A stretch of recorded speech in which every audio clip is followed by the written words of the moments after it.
दरस लतीफ़ जे अंगण ते लतीफ़ साईं जी सिंध जे सभिनी समाजनि ऐं मोर माण्हुनि ऐं पूरी आलमी इंसानियत सां उन्स रखंदड़ इंसाननि खे थर जे भिटनि मां मूं फ़क़ीर जो सलाम क़बूल पवे। अस्सलाम वालेकुम।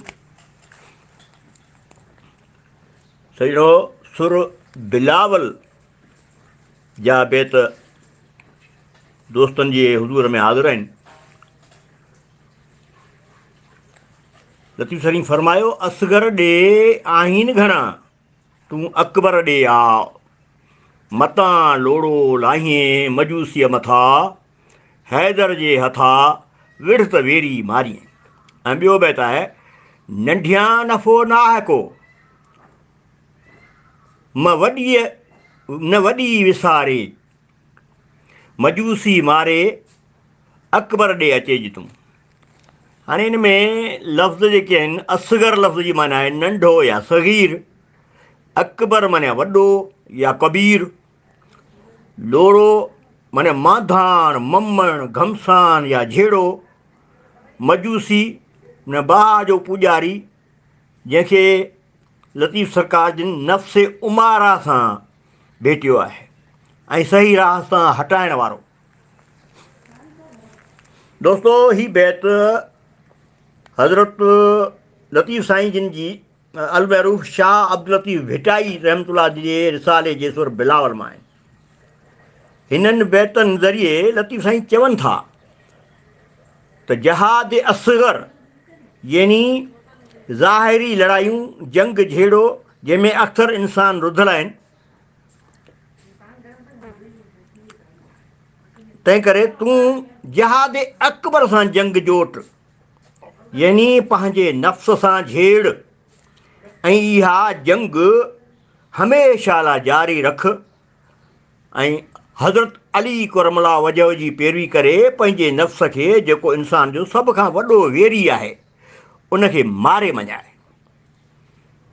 दोस्तो, लतीफ़ साईं जिन लाइ जीअं त आम रिवायत आहे त पाण क़ुर करीम पंहिंजे सफ़र तोड़े हज़र में गॾु रखंदा हुआ ऐं इस्लामी तइलीमात ऐं ॿियनि दीननि जो बि जोॻो इल्मु हुअणु हिन बैत मां ज़ाहिर बि आहे। हज़रत नबी करीम सल्लल्लाहु अलैहि वसल्लम जिन हिकु जंग खां वापसीअ ते पंहिंजे असहाबनि खे फरमायो, हाणे असां जहाद असगर खां जहाद अकबर ॾे वञी रहिया आहियूं। सहाबा क़ुरान अर्ज़ु कयो त ऐं अल्लाह जा रसूल, छा कुफ़ार सां लड़ाई खां बि वॾो को जहाद आहे? रसूल ख़ुदा सल्लल्लाहु अलैहि वसल्लम जिन फरमायो, हा, नफ़्स सां जहाद सभ खां वॾो जहाद आहे। छो त इंसान जो पंहिंजे नफ़्स सां मुजाहिदा करे तॾहिं ई ॿियनि जहादनि में कामयाबु थींदो। यादि रखणु घुरिजे त नफ़्स जा 3 क़िस्म आहिनि, नफ़्स उमारा, नफ़्स लवामा ऐं नफ़्स मुतमना।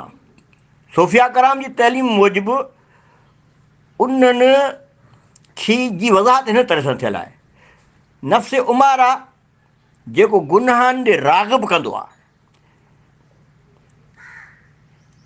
ऐं उन ते ग़ुल्बो पाइणु सिर्फ़ु रियाज़त ऐं मुजाहिदे सां ई मुमकिन थी सघे थो। ऐं जॾहिं उहो मुजाहिदो को बि इंसानु करे थो, रियाज़त करे थो, त उहो नफ़्स लवामा जे दर्जे ते फ़ाइल थो थिए। लफ़्ज़ लवामा जी माना आहे मलामत कंदड़ नफ़्स। अलाह ताला क़ुर पाक में पंहिंजे नबी करीम क़ुर पाक में इन नफ़्स जी जो ज़िक्र सूरह अल क़ियामा जे आयत नंबर 2 में हिन तरह सां कयो आहे, मूंखे कसम आहे नफ़्स लवामा जो, ऐं अल्लाह ताला जंहिं शइ जो कसम खणे उहा यकीनन भलारी त हूंदी। ऐं नफ़्स लवामा जो हामिल इंसान जॾहिं बि गुनाह ते राग़िब थियण जी कोशिशि कंदो, उनखां ग़लती थींदी, त नफ़्स लवामा उनखे ईअं करण खां रोकेसि वठंदो आहे। बाक़ी नफ़्स मुतमना जी मंज़िल जेका 3 मंज़िल आहे, उन ते रसियल इंसान हिकु सालिक सूफ़ी ऐं वलीउल्लाह हूंदा आहिनि। ऐं क़ुर पाक जी सूरह अल फज्र जी आयत नंबर 28 जा लफ़्ज़ आहिनि, ऐं नफ़्से मुतमना पंहिंजे रब ॾे रुजू थी वञ। ऐं उनजे इन जी अहिड़ी ॻाल्हि लतीफ़ साईं जिन बि फरमाई पंहिंजे हिकिड़े बैत में, साॻिए सुर जे बैत में, बिलावल में, मार मुतीअल खे मजूसीअ खे मार, वॾी म विसार, नंढियां नफ़ो नाहे को। यानी जहिड़ो तुंहिंजो सिर्फ़ु नफ़्से लुआमा पंहिंजो नफ़्से अमारा सां हुजणु खपे, जेको मजूसी आहे, जेको तोखे राह खां हटाईंदो, तंहिं करे उनखे ॿार। ही बाक़ी नंढियूं वॾियूं जेके लड़ायूं आहिनि, जेके तूं करीं थो, इन्हनि मां को बि नफ़ो कोन्हे। जीअं लतीफ़ जी ॿोली।